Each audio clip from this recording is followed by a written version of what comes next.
So yeah, she's done.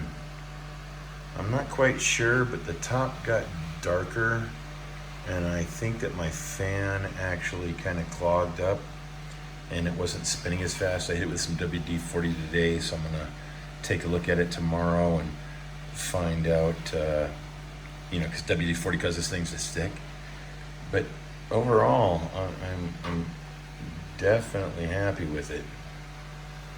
We'll see how it looks with the bulb in, but you can definitely see in that shot there how much darker the top is than the bottom.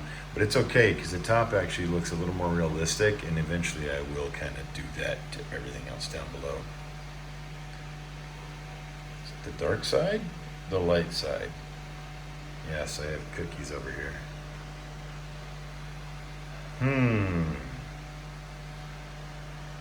Not bad for a 4-day print.